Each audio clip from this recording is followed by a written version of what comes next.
My name is Nancy Dunch, and I'm a physical therapist and an instructor here at Waukesha County Technical College.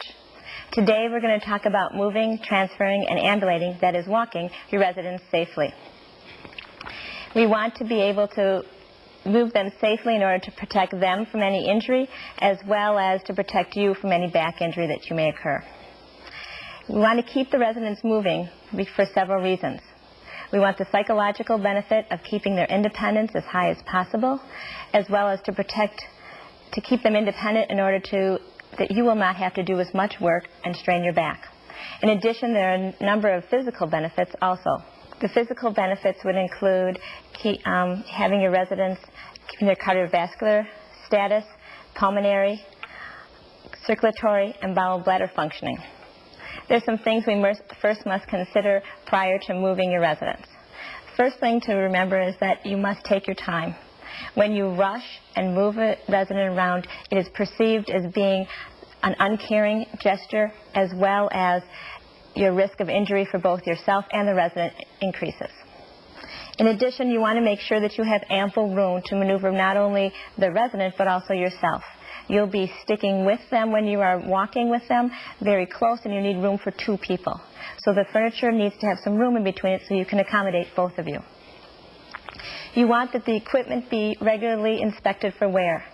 The tips of assistive devices are considered to be non-slipped. However, when they're used for years on end, the rubber does wear away and it becomes slippery. So they need to be inspected regularly and changed when they do wear out. These can be purchased at any number of drugstores, and they are just easily pulled off and stuck back on at the bottom. You want to make sure that the area that you are going to be walking a patient is clear from things like electrical cords, area rugs or loose mats, litter, debris, and water. You want to make sure that you have brought any equipment that you are going to need with you at the time prior to standing the resident. There is nothing more uncomfortable than standing a resident, getting them up, and realizing that the walker is over on the other side of the room. And now you have a safety issue. So you want to make sure you bring that at the time prior to rising them from the chair. You also want to make sure that you are mentally and physically ready to do the activity that you are going to do, both for yourself and the resident. You want to make sure that their clothing is secure, their shoes are tied, and that you have mentally prepared yourself for any unforeseen circumstances such as falling. First thing we must consider prior to moving a resident is your body mechanics. So we're going to view some of the basic principles of body mechanics. Body mechanics are very important for yourself, not only to conserve energy, but also to reduce your chance of injury, specifically the strain that you would occur on your ligaments, muscles, and joints.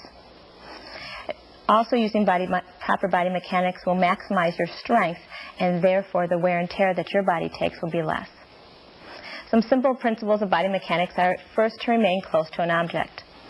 In this way, it's similar to carrying anything else. If I were to give you 10 pounds, you would probably not hold it way out here, you would hold it here. Because out here would require a lot more from you. It's the same when you're doing any kind of transferring. You want to keep the resident and anything else that you're moving close to your body or your center of gravity in order to maximize your strength. You want to also keep your feet apart. When your feet are next to each other, it's similar to having a pyramid balancing on its tip. You're not stable. So you want to keep your feet far apart so you have a stable base on which you can be maneuvering. You want to stoop or squat to lift and not move simply at your waist. You want to make sure that when you are moving, to pull just at the waist increases a significant strain on your back. Your back posturing should be at a lordotic posture, which is a curve that faces anteriorly or forward. So when you go to lift anything, the feet are far apart, you are moving your legs, and you're keeping this curve that is facing forward the entire time, up and down. It's easy for people to remember going down, but for some reason or another, they want to lift their seat up first, and then they become this arch. When you arch in such a way, you end up increasing the disc pressure themselves. You end up taking the muscles back to this stretched out posturing that we already spoke about, and we also end up putting the pressure on the weakest ligaments of your back. In addition, you want to make sure that you are not twisting at any time while you are lifting. Twisting and lifting increases the chances of injury significantly. Whenever possible, you should push or pull or roll or slide an object, if at all possible. We'll now review those principles of body mechanics. Number 1, remain close to the object. 2, keep the feet apart. 3, stoop or squat to lift. 4, maintain that lordotic posture. And 5, avoid twisting your body when you lift. Now that we understand body mechanics, we're going to take a look at transferring a resident from a chair or from a bed to standing. This can be accomplished safely if done correctly. It is important to have the resident participate to the best of their ability. This way it encourages them to keep their independence as well as less strain on you. The first and foremost thing that we need to consider with transferring is the safety belt. We will now see a demo on the proper use of a safety belt.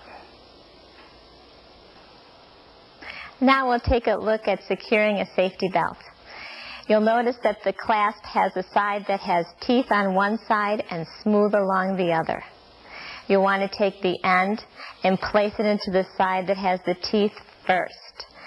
Pull it so that the teeth will rest into the belt. Take the end of the belt and put it into the other hole so that it is covering the teeth. And you will pull it snugly. If it is too loose, you will push it from the first end past the teeth and then through the second. You want it to fit snug so that it is not suffocating, but yet you can fit 2 fingers between the body of the resident and the belt. Now let's take a look at putting the safety belt on a resident. We placed our resident in a stool so that you may see around the back, understanding that you would normally be doing this in a chair with the back. First we'll take the belt and place it around their waist.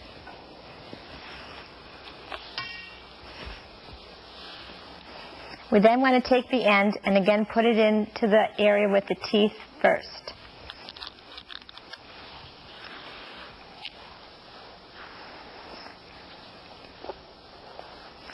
Pull it so that it's snug and the teeth are against the belt. We then are going to take the end and put it into the second hole and pull. We now want to check for snugness. If I were to leave it at this, when we go to transfer, this would slide up her torso. So we want to make sure that it's snug. So we pull first here and then secondly at the end. The end can be tucked into the belt so that it is not free and will not get caught on something. Now that we have the belt snug with just a 2-finger width between the torso and the belt, we can now transfer the resident to standing or to another chair. Now that the belt is securely placed, we need to instruct the resident as to what is going to occur. We want them to participate as fully as possible, and so they need to have specific directions as to what they are going to do.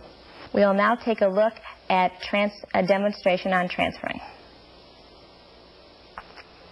Now we'll look at standing a resident.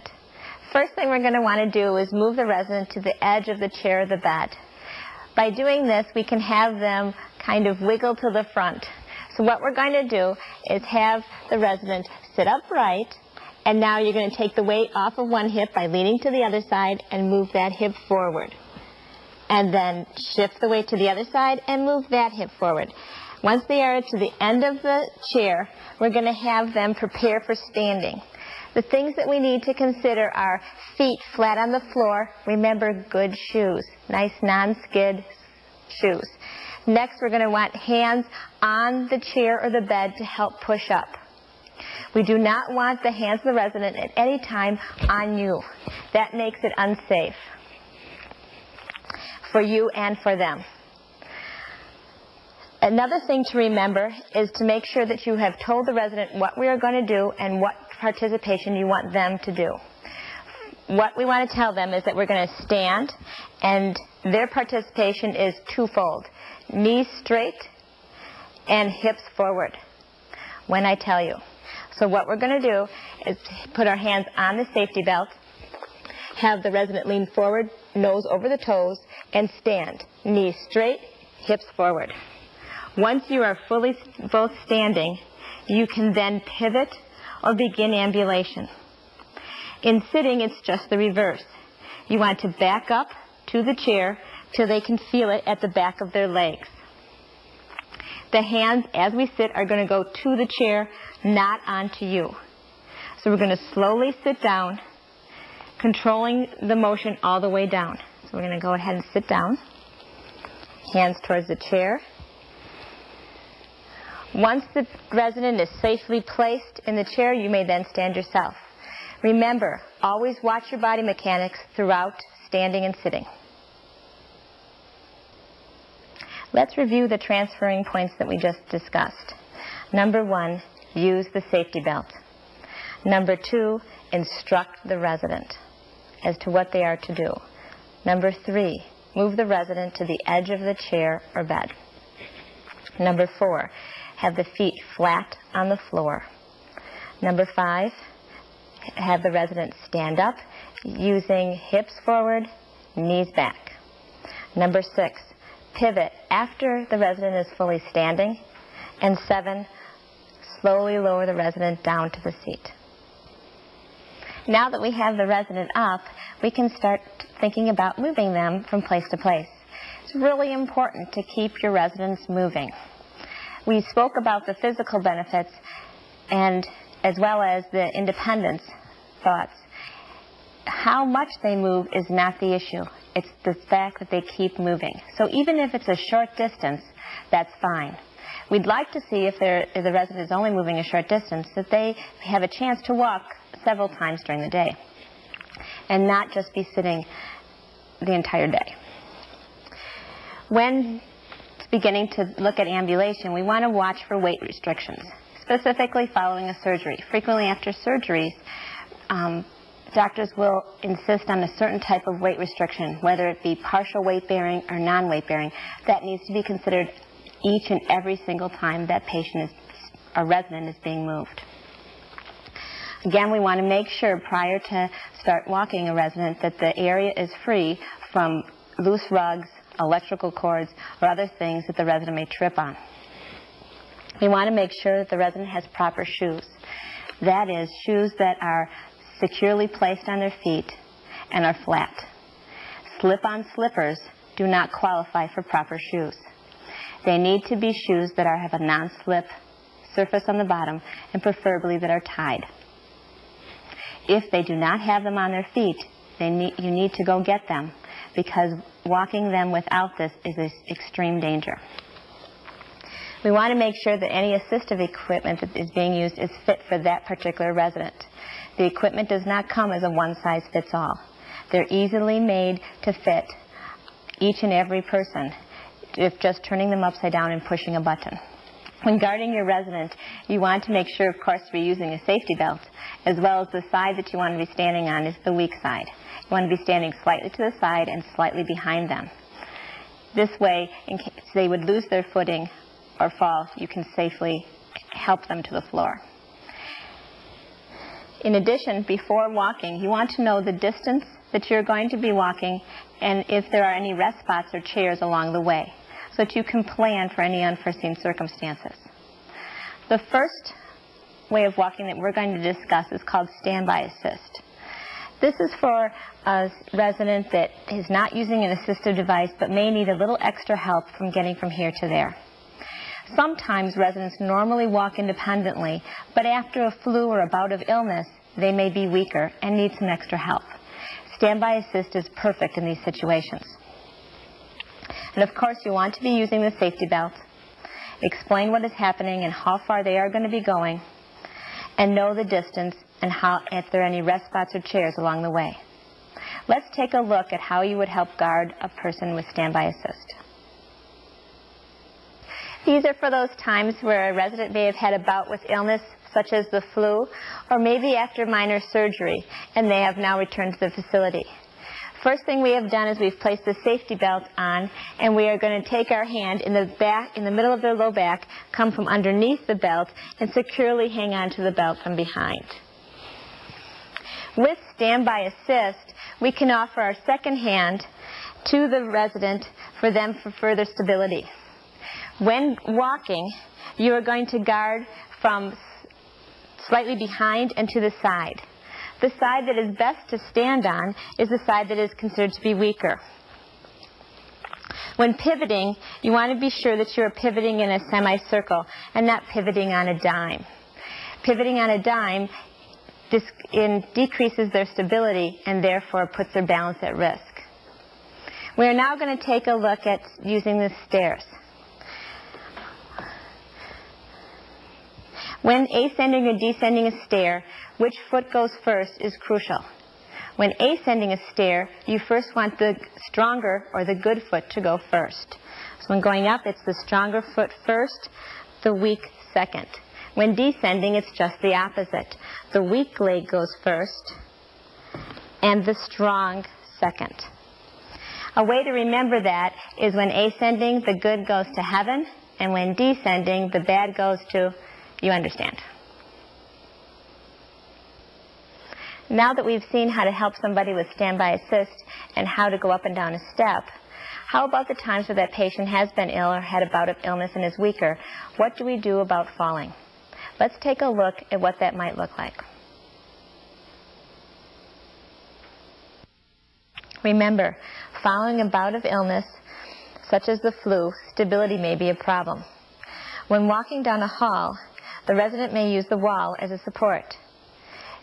You should be standing on the weak side and guarding them in that fashion. When the resident begins to fall, do not try to hold them up. Lean them against the wall and lower them to the floor. Holding the resident up puts both the resident and you at risk for injury. Be sure to watch your body mechanics as you lower the resident to the floor.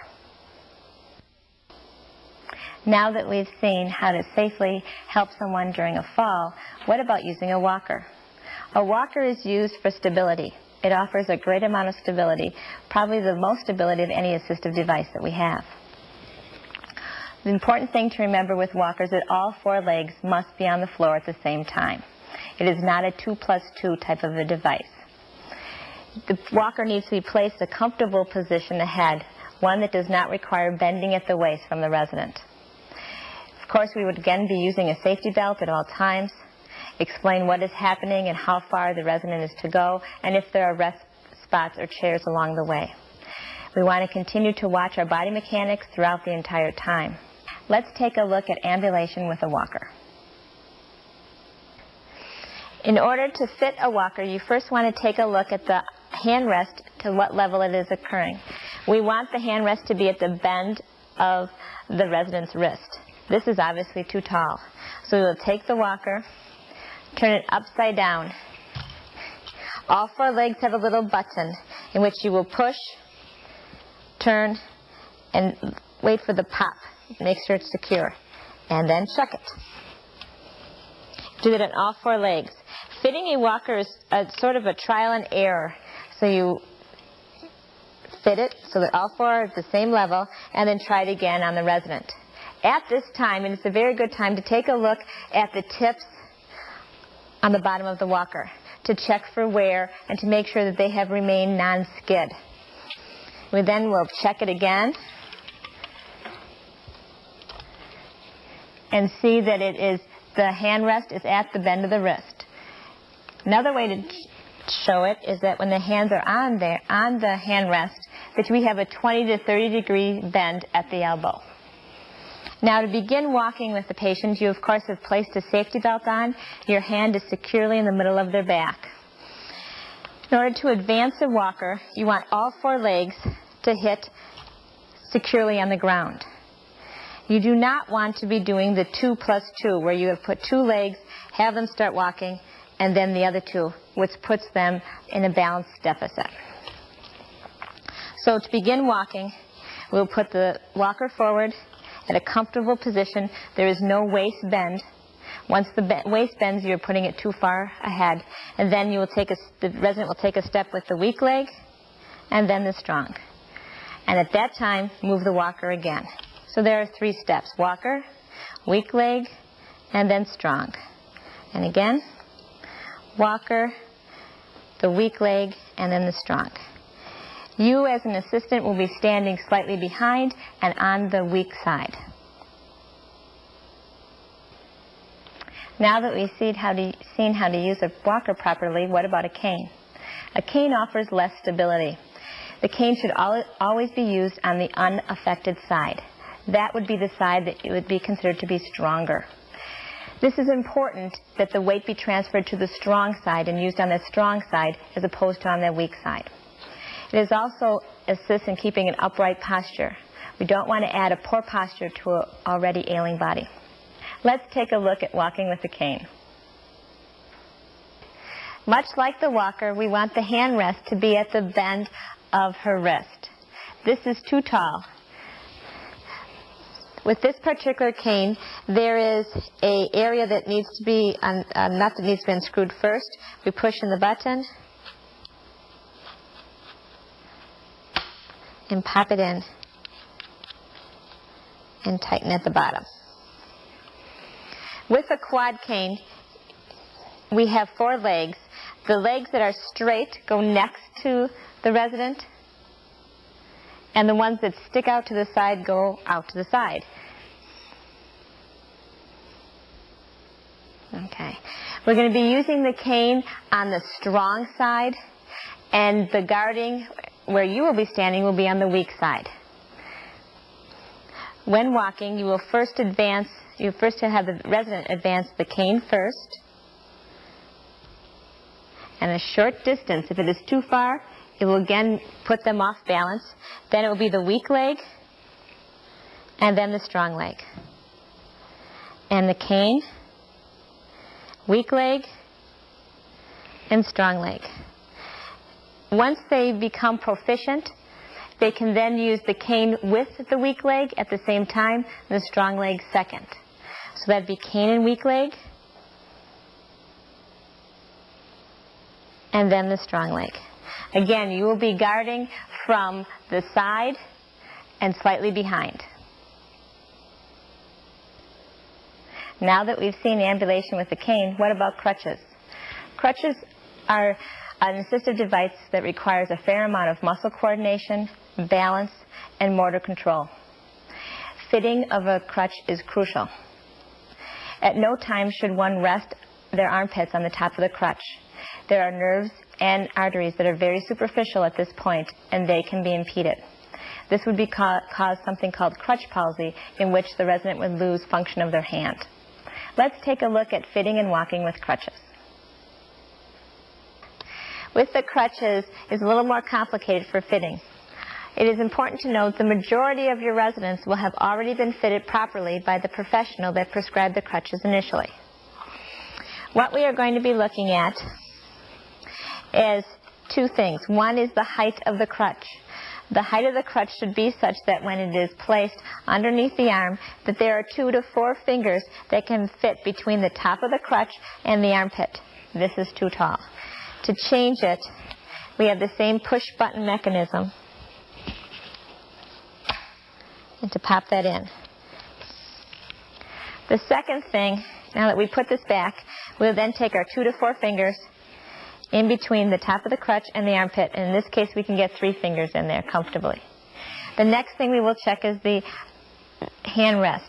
Again, we are looking for it to be at the bend of the wrist. This requires actually a nut and bolt type thing.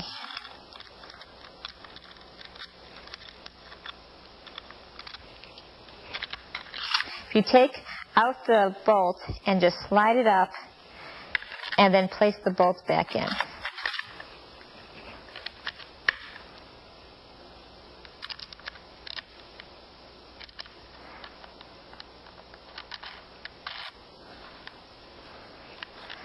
And we'll check that. Oops, at the bend of her wrist. So when she puts her hand on it, we have a 20 to 30 degree bend at the elbow. When using crutches, it is important that at no time would the resident be resting their armpit on the top of the crutch. There are very superficial arteries and nerves that will then become pressured and can become damaged, which would mean loss of function of the hand.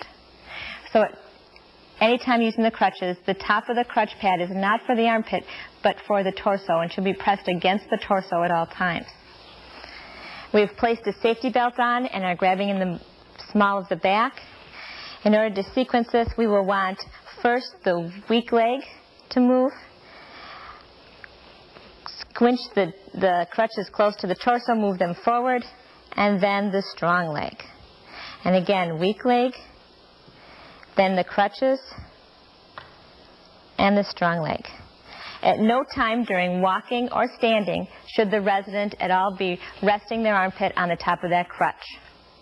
Remember to watch not only your body mechanics, but also the residents throughout ambulation. We've now seen safety and guarding with transferring, walking without assistive device, as well as with a crutch, cane, or walker. Remember to plan out your task, use your head, and take time for a safe activity, whether it be transferring or ambulation. I hope you gained valuable information to keep both yourself and your residents safe and free from injury. Thank you for your time.